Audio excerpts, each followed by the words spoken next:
show that's hosted by Trussell, or otherwise known as Duncan Trussell, who is a comedian. He's part of the, from what I understand about him, he seems to be part of the Joe Rogan crew, the Comedy Store regular crew, and he's one of the many, many people who years ago, when they saw that Joe Rogan was getting some notoriety and things, started up a podcast. And he has a podcast that is very much an interview style, similar to Joe Rogan's show, where he brings on a single guest. He even actually does all the shit like Joe Rogan, where he starts off with talking about sponsors and talking about who he's going to talk to and what's going to happen and what you're going to be in for and all that kind of stuff. And then he goes into the interview that's already been pre-taped that he puts on after that. Doug, what was your impression of the show, and do you have a clip that maybe sums it up for you? Yeah, so I'm going to have to apologize to your listeners starting out. It's hard for me. I listened to episode 405. His guest was Johnny Pemberton. Yeah. It was hard to clip because it's just really long segments. So it was hard to make anything that was listenable. But my interpretation of the show is he has the same style of comedy, quote unquote comedy, as Dane Cook. Oh, okay. All right. So my clip number 2 is my clip that summarizes the show. And now, please, everyone, open your third eye and send those glorious beams of rainbow blessing eye light through the net of Indra, the interconnected tendril-like network that brings us all together in the astral plane, so that this very moment, Johnny Pemberton can feel that butter-like love blast, those invisible yet very, very, very present sprays of your metaphysical love juices as they rain down upon him. Welcome to the DTFH podcast, Johnny Pemberton. Yeah, I should mention that Duncan's out there a little bit. So he's not funny. I didn't laugh or smirk so much as once through this whole fucking episode. Right. I guess that's not the point of it, right? Well, so you gave me a choice between the Bert Kreischer or Bertcast, whatever the fuck it's called. It was Bill and Bert, yeah, whatever. Yeah, Bill and Bert and this. And I picked this because it was called the Family Hour. The Hour. Whoops. So if you play my clip number 3, it's the moment that I decided that I hated you. Johnny, I know we only have 3 hours. Oh, no. I hope it wasn't that long. I didn't listen to that episode. It was a good chunk of 3 hours. Oh, Jesus. All right. So I listened to an episode. I listened to a bunch of episodes, actually, but I listened to one of the more recent ones with this guy named David Nichtern, and he happens to be the meditation teacher for our friend Duncan. Now, Duncan, I don't know if he studies Buddhism or if he's a Hare Krishna or what the fuck's going on, but he talks a lot about meditation and the soul, and he tries to get really deep and philosophical and spiritual, but he's just confused, and he's just confusing. This is a longer clip, but tell me if you can make any sense out of any of this. Yeah, that seems I don't think it's intolerable.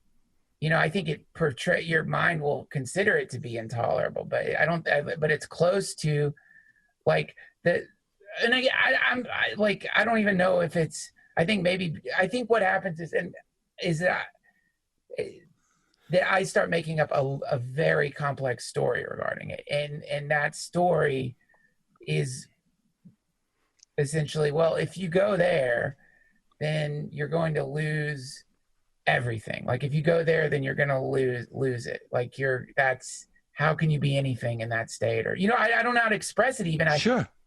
Yeah, you obviously do not. I think he's trying to impress his meditation teacher in this whole episode because he's trying to get really deep. And I'm not following it all. If people are following along at home, then God bless you.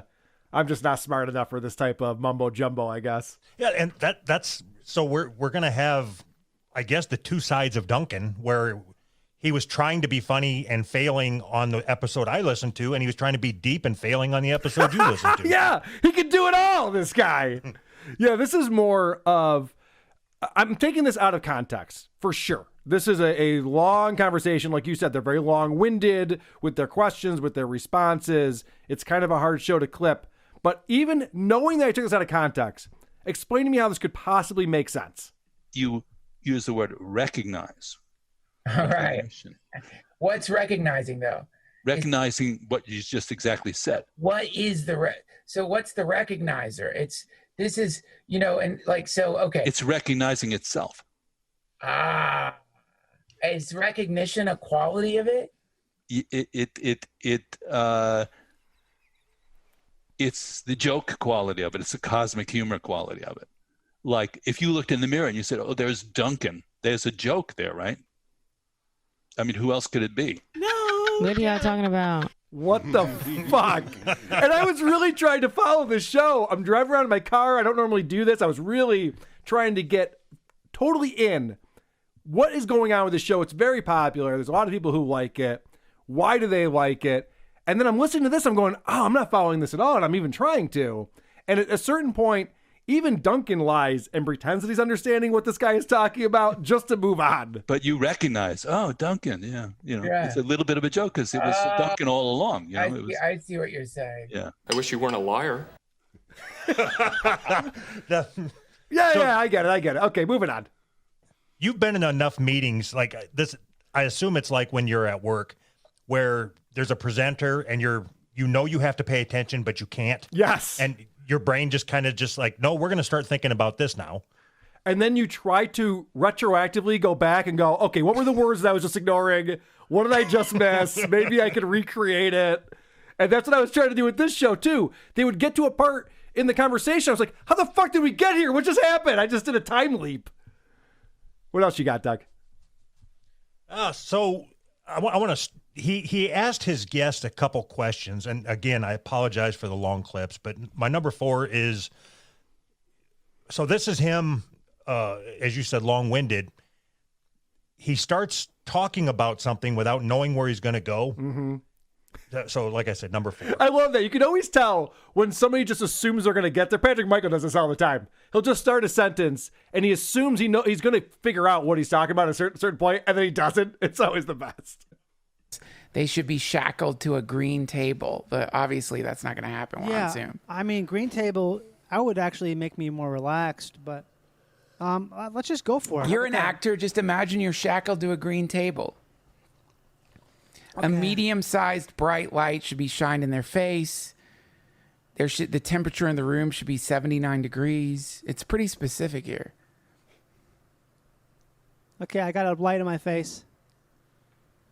Okay, and you're shackled to a green table. I guess there's a metallic loop at the end of the table. I'm assuming that's what you're shackled to. Yeah, classic like police table where they do the confession breaker. I'm thinking, I don't know why, but green marble. Like this has got to be, you can't pull the table over. It's got to be heavy. It's got to be like, at the very least, it has to be deeply anchored. It's got to be significant. Yeah, it's a significant green table. It's got to have heft. It's got to have weight. It's got to have depth. It's got to have the opposite of breathed.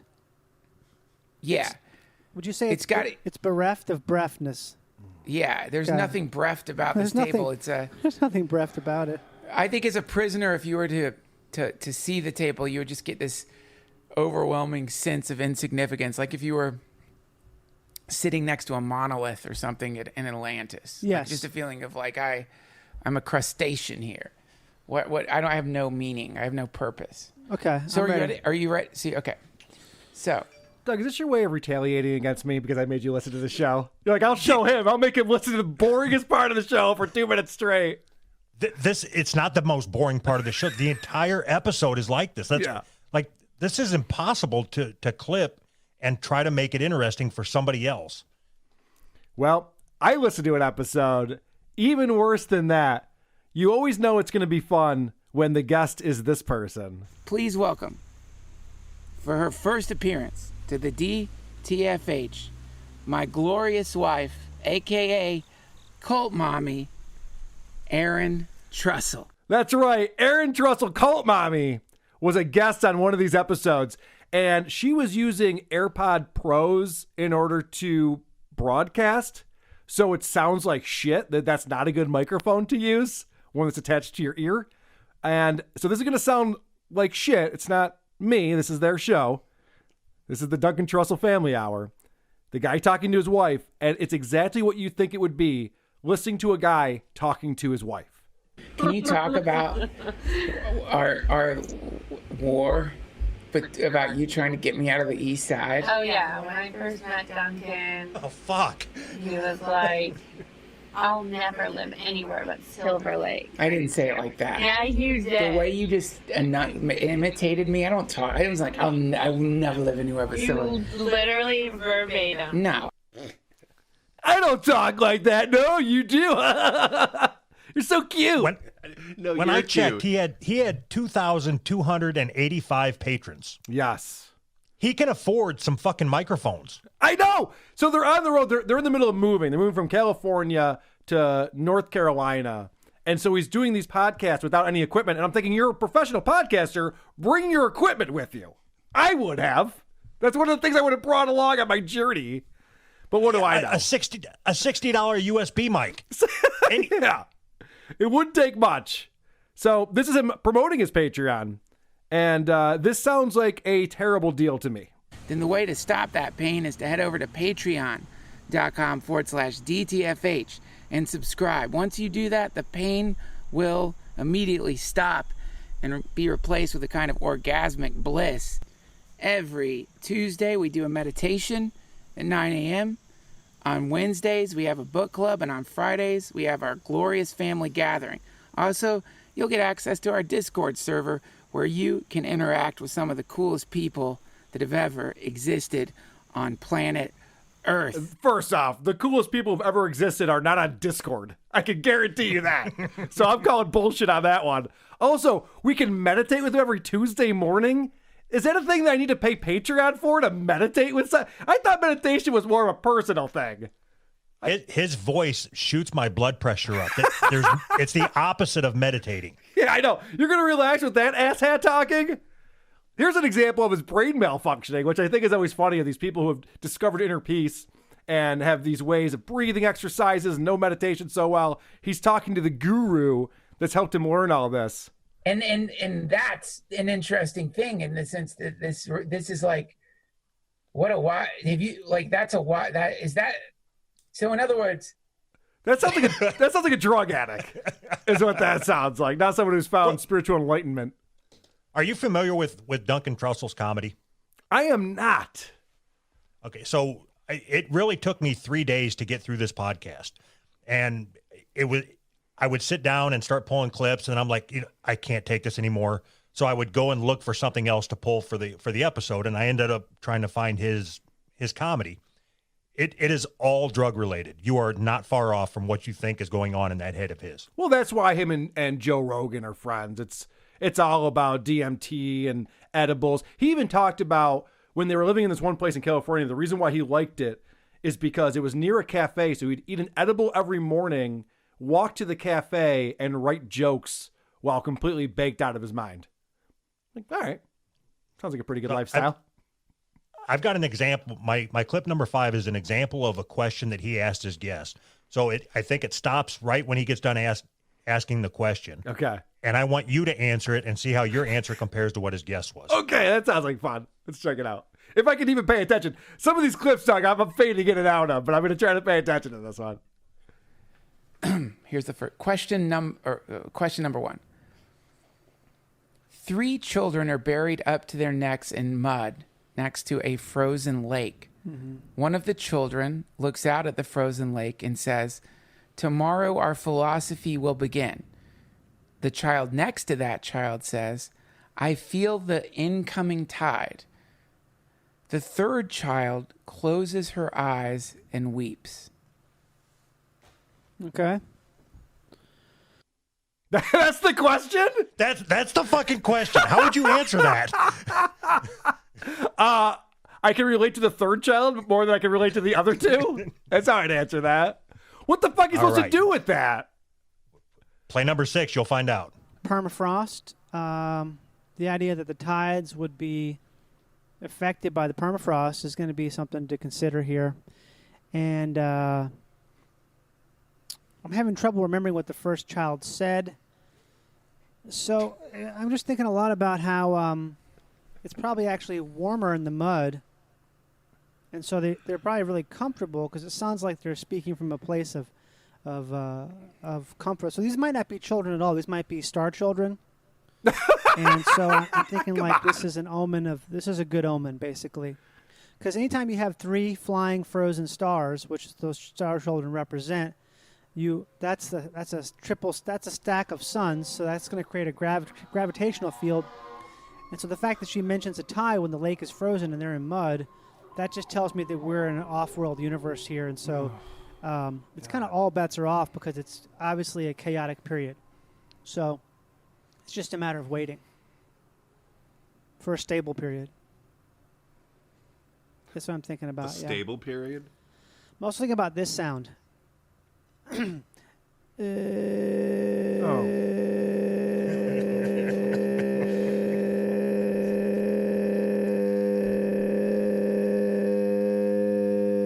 He goes for a while. You can kill it. I am going to kill that because I'm looking at the waveform and I see it does not end for a while.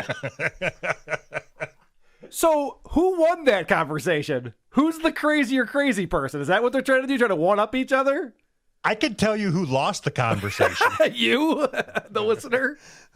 Oh my God. I have another example. And I'm gonna probably put the same thing on you here, Doug, because I listened to an episode with our friend Russell Brand. Now we all know who Russell Brand is, British blowhard who thinks he has all the answers to all of the world's questions. And what I like about Duncan is he starts the interview off with a softball. You know, you want to like get the conversation rolling a little bit, get comfortable with the person, and then you can build up to bigger questions. So I'll pose this to you, Doug. See how you would answer this one.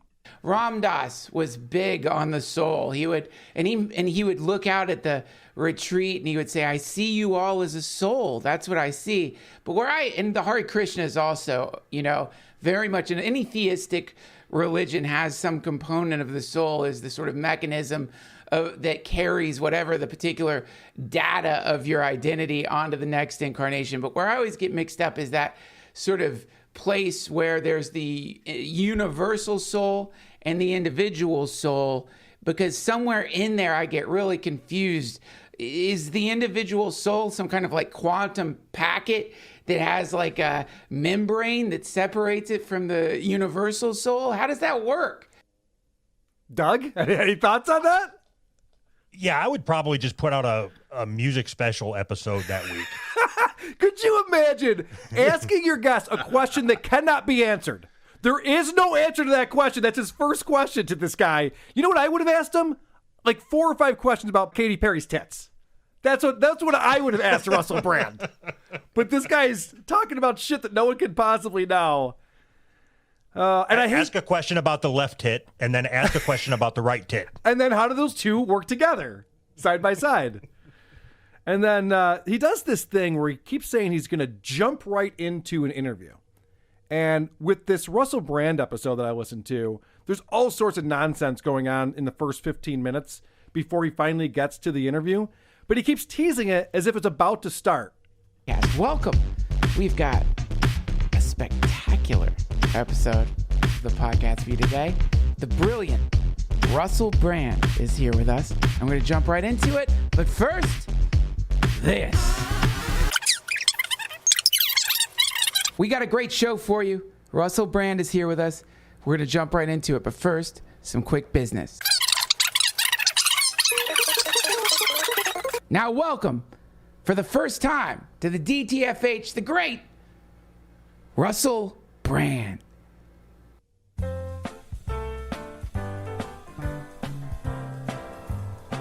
So he introduces him 3 different times and then plays music before he's actually on the show with Russell Brand. It'd be like me saying, all right, right now we're going to talk about Stuttering John. But before we do that, I got 5 or 6 more clips to talk about. Like, what do you mean jump right into it? And twice when he said we're going to jump right into this interview, it then went into an ad read. Yeah, there's no Nielsen ratings on podcasts. Right. You don't have to try to keep the fucking listener. Just Just go right to the Russell brand and get rid of the other shit. Linger longer. Yes, that was the thing that because he starts off this episode with a comedy skit that is completely nonsensical. I don't understand this at all. Maybe someone will tell me on the subreddit or something that I'm a fucking idiot and not picking up what he's putting down. But tell me if you can tell me what he's talking about in this comedy skit.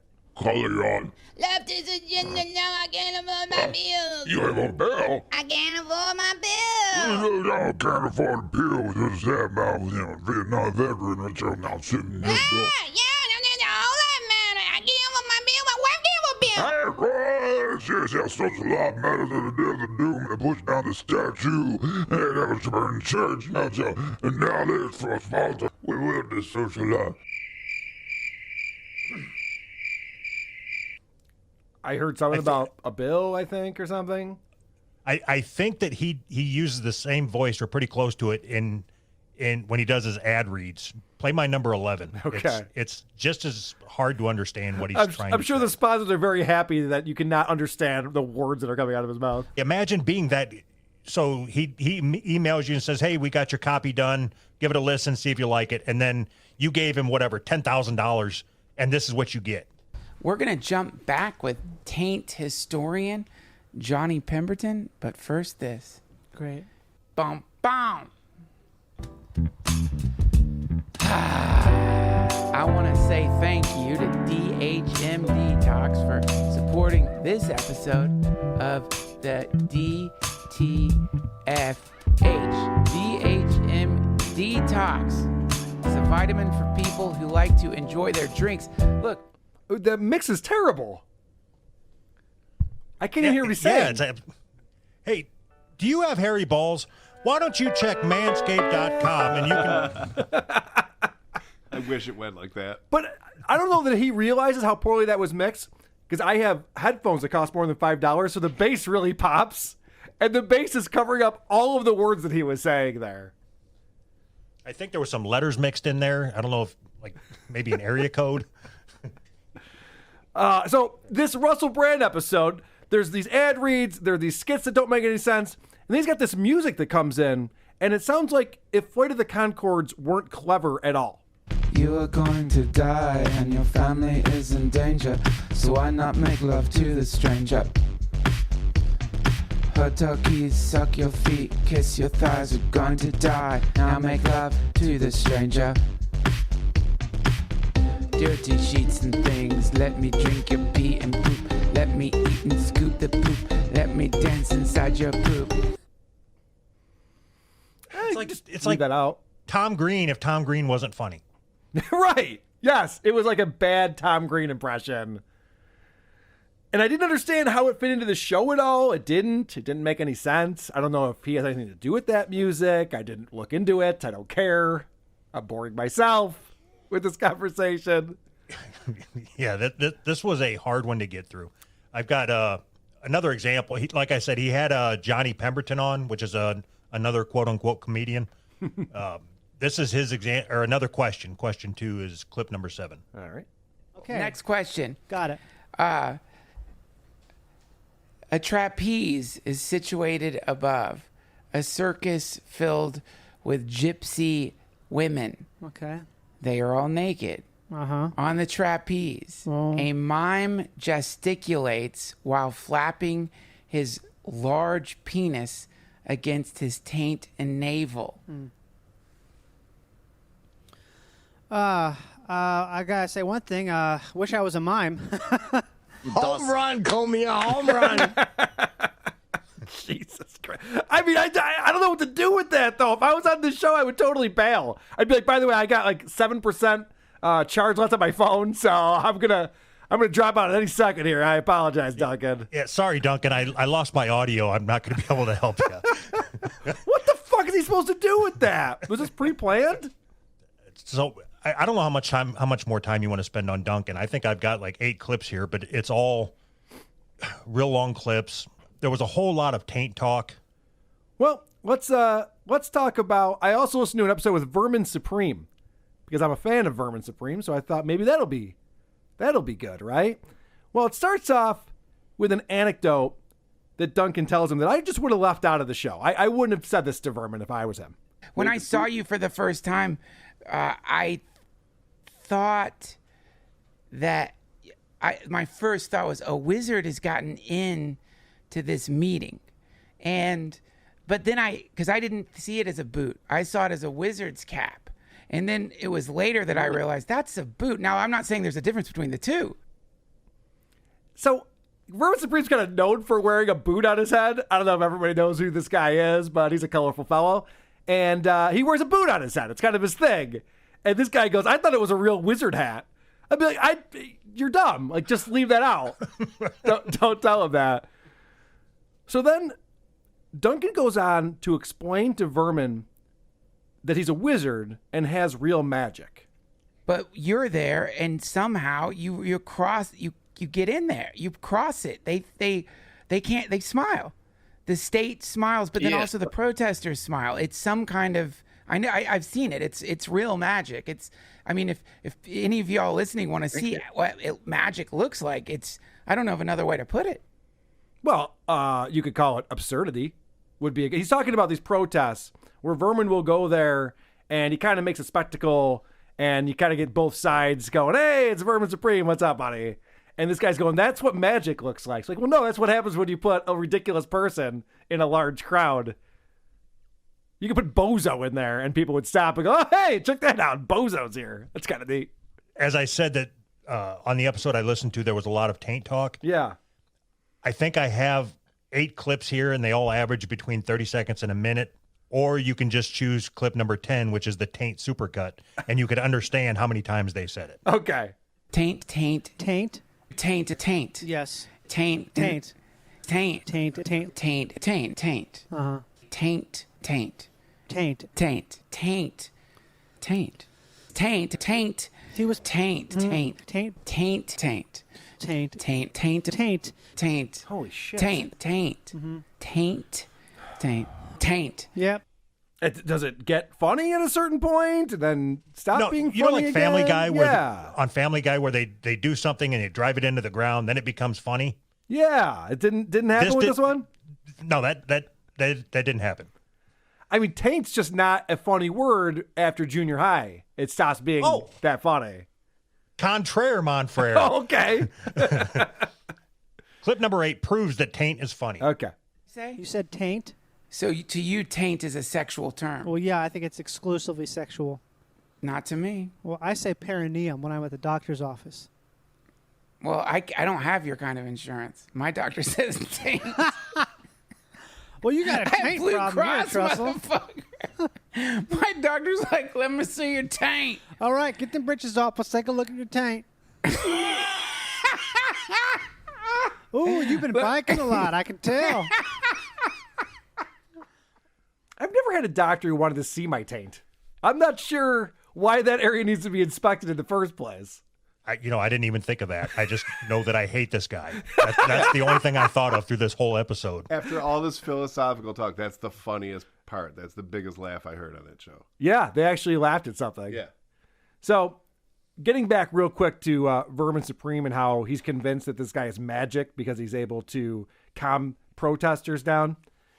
He then says this, which tells me I don't think this guy understands what magic is at all.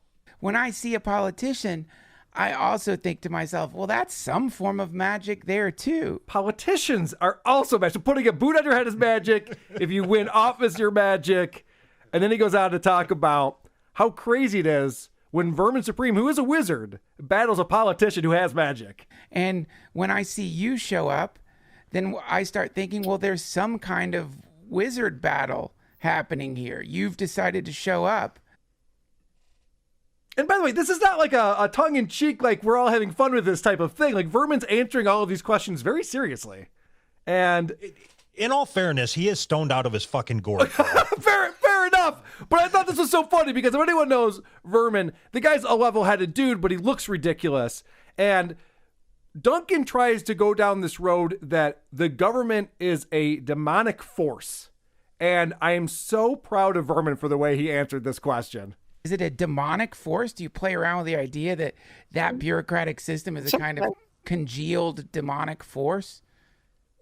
I don't think so. I hate to talk about demons as if though they are real. That's such a great answer. Like, yeah, I don't think that because demons aren't real, you fucking moron. That's why I don't think that. Is the government a demon? No. You stupid idiot. Of course not. All right. Last thing I want to play from this Vermin one is, this could be cringe of the week. I don't think Duncan's good at interviewing people. This is episode number 416 that we're talking about. He's been doing this a long time with a lot of different guests, and there's just the flow of the conversation just is not there. Right. Just that contrast is ridiculous. Have you ever looked? Sorry. Oh no, it's okay. I guess the fact that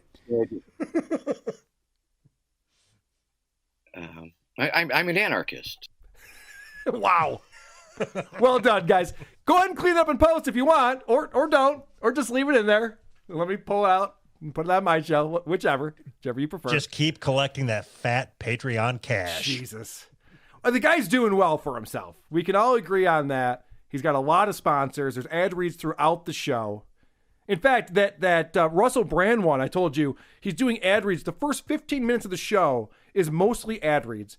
He finally talks to Russell Brand, and then 8 minutes later, he's back into an ad read again.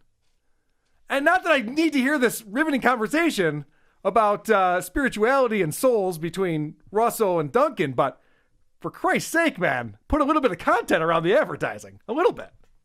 It was very similar to that Bubba the Love Sponge we did a while back. Yes. Every 8 minutes, there was another ad read.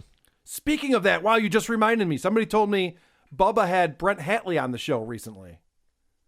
Oh, I bet that was a great listen. I got to check that out. God damn it. I forgot all about that. I seen in your subreddit that somebody suggested you revisit Brent Hatley. I'd like to be a part of that if you decide to do it. Okay. I think that was why. I think that was in the subreddit. Somebody mentioned that I need to revisit him because of that. See, the problem with Brent is that he's behind a paywall and that he's super boring. And I can't stand his show or his fat life. That's the only problem with Brent. Okay. I guess I've kind of given all my takes. Oh, that's the other thing I wanted to talk about. So I went ahead and checked out The Midnight Gospel, which is the Netflix show that kind of developed from this podcast. Are you familiar with The Midnight Gospel at all, Doug? Just in my reading from getting ready for this. Okay. So I went ahead and watched an episode. It's a cartoon, and it's kind of similar to the Ricky Gervais show that used to be on, where they would record the audio like a podcast, and then they'd animate it after the fact. It's a little different because they add in additional dialogue to make the action that's going on the screen make sense. So, for example, the episode that I watched, he's an alien and he chooses different simulations to go through so that he can interview people in different worlds. And he goes and he meets the president of... I'm tuning out of you describing him. I'm trying to explain it as quickly and succinctly as I can, Doug. So he goes to this different version of Earth. He meets the president. The president happens to be Dr. Drew Pinsky. They have a conversation about drugs and different types of medication that people go on. It's shit that you talk to Dr. Drew about. While Dr. Drew, who's the president, is shooting at zombies. They're murdering zombies because there's been a zombie takeover, this version of Earth. Well, they have a conversation about drugs. I found it entertaining. I was going to say, you sound outraged. Are you entertained? It was pretty good. Yeah, I enjoyed it too. It was so ridiculous. It's like, how do we shoehorn this podcast into a cartoon? And they found the most ridiculous way possible to do it. But I didn't mind it. I started to watch the second episode, which seemed to be the pilot, because in the second episode is where they kind of set up why everything's happening the way it's happening. That one kind of sucked, and I stopped watching it, which I see why they didn't make that episode 1. But anyway, my point is, check it out. It's actually not that bad. And you know what? This is funny too. Doug, I'm going to be honest with you. I don't dislike Duncan. There's something about him that's charming and interesting. His show is terrible. He can't interview people. He has nothing interesting to say. He thinks he's deep. He's not. But I think he's a funny guy. Or there's something there, right? Am I wrong about this? Yes. Where did you pick that up from? Because I watched... I listened to his podcast. I watched his stand-up comedy. I seen a couple videos on YouTube. You described his Netflix thing. What medium am I missing to pick up on this charm? Yeah, good point. I'm wrong. Who are these podcasts? WATP.